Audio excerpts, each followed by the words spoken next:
Fala aí, galera histórica! Tudo bem com vocês? Eu me chamo Rodrigo Bastos, sou professor de História e hoje o canal Historiando com Rodrigo Bastos está na moda. Está parecendo um lord em inglês.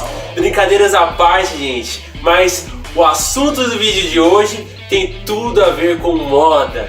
Iremos falar das vestes do imperador, como ele se vestia, como que eram as vestes da época. Mas antes de qualquer coisa, roda a vinheta que a gente já vai conversar.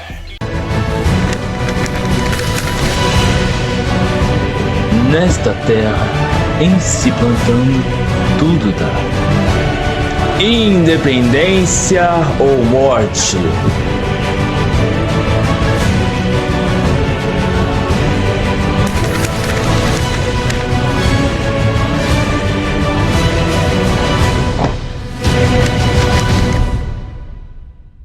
E eu já começo esse vídeo com muito frio aqui de São Paulo, já pedindo para vocês deixar aqui o seu like.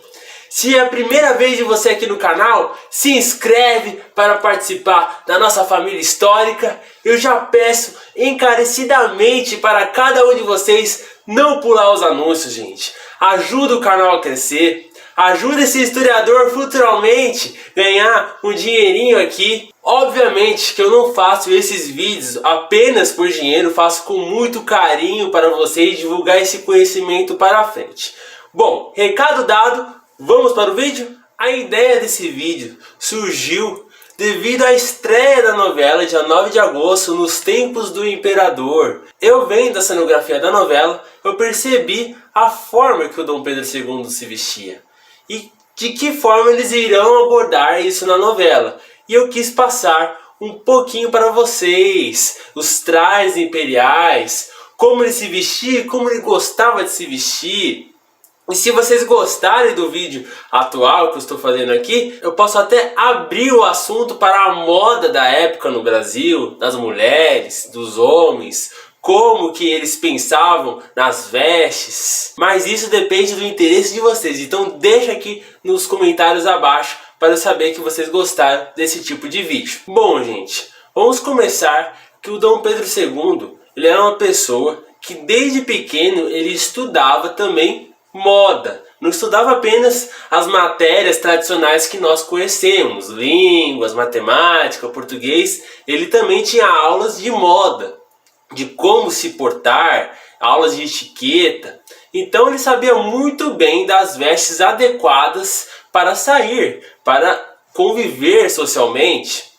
E as vestes que ele mais gostava de vestir eram as vestes sociais mesmo, as vestes da burguesia, da elite da época. Então ele gostava de se vestir com uma calça social, com um sapato de couro. Ele gostava de usar uma camisa branca social, um colete por baixo, o blazer e uma gravata.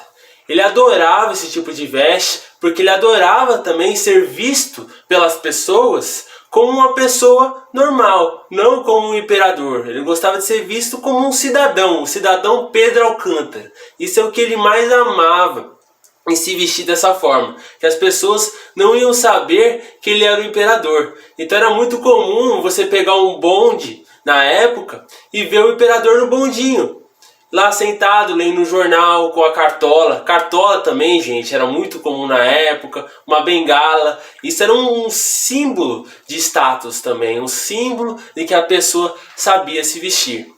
Isso provém muito dessa época, que era a era vitoriana. Os ingleses se vestiam assim. Então, os ingleses praticamente ditavam a moda no mundo. E ele, como uma pessoa extremamente formada, que estava ali lendo sempre a mídia, ali os jornais, tentando saber o que acontecia lá fora, ele trouxe isso para o Brasil. Obviamente, ele gostava de se portar como um cidadão que estava e sabia se portar na moda da época. Mas ele era um imperador também. Ele não era só o cidadão Pedro Alcântara como ele gostava de ser visto.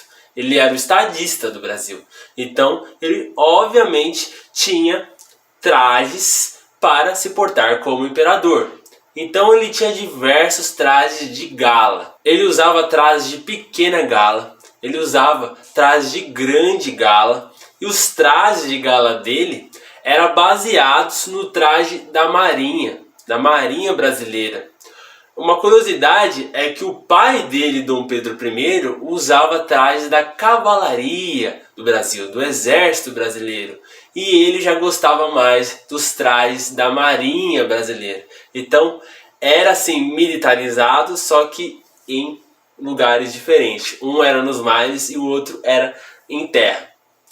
Mas era comum também ser chamado esse traje de gala dele de fardões de gala. E o Dom Pedro II era uma pessoa que nas fotografias que nós vemos, que nós temos dele, era sempre visto com o seu traje social, com um terno, com um livro na mão. E quando ele era pintado, representado em pinturas, ele sempre estava em trajes de gala. Se você for observar, é muito comum você achar muito mais ele em trajes de gala em pinturas de pintores da época do que em fotografias. Fotografias é uma ou outra. E isso também porque o Dom Pedro II ele era um entusiasta da fotografia. O primeiro daguerreótipo, que foi a primeira versão da máquina fotográfica, a primeira versão de fotografias que nós tivemos, foi inventado em 1839. Ele, com 15 anos, em 1840, já quis adquirir um.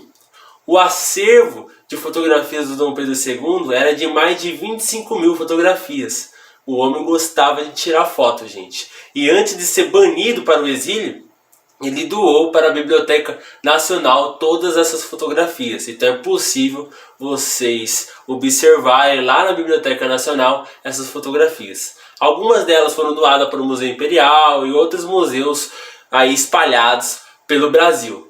Mas, como eu digo para vocês, vai achar muito mais fotos dele de terno e gravata do que de fardão de gala. E aí temos o traje majestático. Esse traje já era um pouquinho diferente, porque esse traje ele não se baseava em moda. Ele se baseava em tradição da dinastia. Ele se moldava em culturas arcaicas, antigas, para fazer uma representação do imperador para o povo, para mostrar a grandiosidade do Império do Brasil para o povo. Então eles utilizavam símbolos renascentistas, antigos. Então eles não se baseavam na moda da época, que era a moda vitoriana, era a era vitoriana. Então, a primeira vez que ele utilizou esse traje foi quando ele teve a sua coroação com 15 anos. Foi confeccionado especialmente para ele, se baseava também no pai dele, Dom Pedro I, mas como ele era o primeiro imperador realmente brasileiro do Brasil, porque o Dom João VI era português e o Dom Pedro I veio com 9 anos para o Brasil, ele era português também. Como ele era o primeiro realmente nascido na nação, eles quiseram fazer um traje moldado para ele e para mostrar as belezas do Brasil. E ele usava poucas vezes esse traje. Ele utilizou quando teve a coroação dele e depois ele utilizou apenas 2 vezes ao ano. Todo ano ele utilizava esse traje 2 vezes.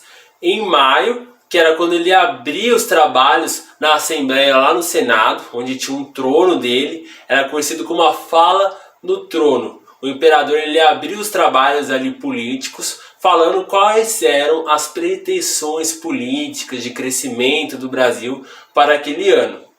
Ele utilizava de novo no fim do ano, em novembro, quando ele fechava os trabalhos no Senado, fazendo a fala do trono, falando qual era a análise dele do ano e o que poderia melhorar para o ano que vem. E eu vou falar agora cada parte desse traje majestático dele. Essa veste que ele utilizava poucas vezes ao ano é baseada em várias coisas, principalmente em movimentos românticos, de cavaleiros antigos, se baseando até mesmo na França, no Luís XVI, e era muito reconhecido pela perfeição dos bordados e das pedras que se utilizavam para destacar esse traje. Começa com a meia calça. Gente, era uma meia calça que vinha até a coxa, Eu imagino como ele se sentia incomodado durante a fala do trono, daquela meia calça enrolando e ele tendo que desenrolar no meio daquela fala dele, que ele ficava de pé com todo aquele peso. Os sapatos que ele usava eram feitos de cetim bordados a ouro e couro. Era uma espécie de tamanco fechado na frente e aberto atrás. Um pouco mais para cima vinha a veste. Essa veste parecia mais um vestidinho que ia até a altura da meia calça na coxa dele. Essa veste era totalmente bordada a fios de ouro, fazia desenhos de carvalhos, de lírios. Aqui perto da barriga dele vinha uma faixa extremamente sofisticada. Também tinha manípulos que era semelhante à da Igreja Católica. Também era para representar a religião. Então, essa veste é para se assemelhar aos cavaleiros renascentistas ali da Europa, medievais, para mostrar que ele também estava ali para defender a nação. Em suas mãos vinham as luvas bordadas a fios de ouro que desenhavam as armas e o brasão do Brasil Imperial. Em seu pescoço tinha a mursa ou peneirinho, como eles chamavam, era tons de amarelo fogo, era para representar as cores da família da sua mãe, os Habsburgos, e também da riqueza do Brasil. Eles utilizavam para fazer essa mursa penas de tucano do bico preto. Tinha uma razão do porquê fazer com penas de tucano, mas isso eu vou deixar para a parte 2 desse vídeo. Vai ter parte 2, que era a razão histórica desse traje, como que foi confeccionado e o porquê, os símbolos que foram criados em cima. Mas se você for pensar bem, né, o homem usava meia calça, usava um vestidinho, como que esse homem sentava se não tinha cueca? É de se pensar essas coisas, né? Gente, então usava tamanco. Usava tamanco também, meu Deus, que humilhação. E aí tínhamos o manto imperial, era assim que era chamada aquela capa que ia atrás, era uma capa verde, um manto verde por fora, feito de veludos, tinham lantejoulas para fazer o brasão do império, e por dentro era forrado de seda amarela, verde e amarelo. Tem uma razão disso, gente. E aí tínhamos a coroa dele, feita de 639 diamantes que eram do seu pai, Dom Pedro I, e 77 pérolas que eram da sua mãe, Leopoldina. Então ele tinha um pouquinho do seu pai, da sua mãe, por mais que ele tinha perdido a mãe com 1 ano, e o pai praticamente aos 5 quando ele viaja, né? Mas o pai dele realmente morre quando ele tem 8 anos, mas ele nunca mais viu o pai dele. Então ele tinha um pouquinho dos dois em sua cabeça. E ali com o tecido ali de veludo verde, representando as cores do Império em sua cabeça. Essa coroa tinha 2 quilos, gente, e incomodava ele demais em seus diários. Quando ele é coroado com 14 anos, todo esse traje majestático era muito pesado, muito quente. Então imagine o que esse menino com 14 para 15 anos estava passando para ser coroado ali naquele momento. E por último vinha o seu cetro, que tinha 2,5 metros de altura e também pesava 2,5 quilos. Era muito pesado, e na ponta do cetro vinha a serpe dos Braganças. É um símbolo da família Bragança, essa serpe, que era como se fosse um dragãozinho.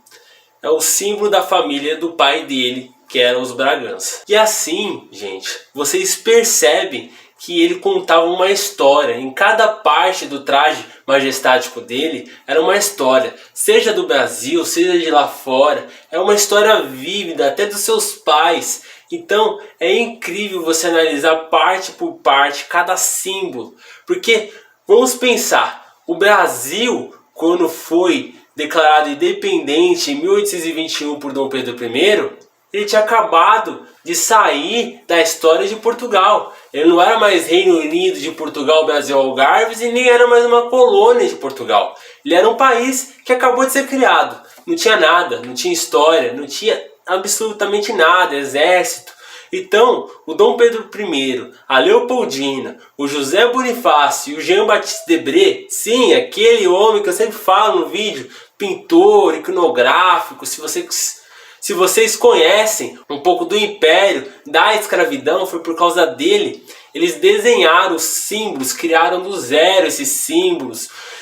Tanto que em 1838 eles fundaram o IHGB, que é o Instituto Histórico Geográfico Brasileiro, que era para criar uma história para o Brasil, criar símbolos, tradições para o povo brasileiro.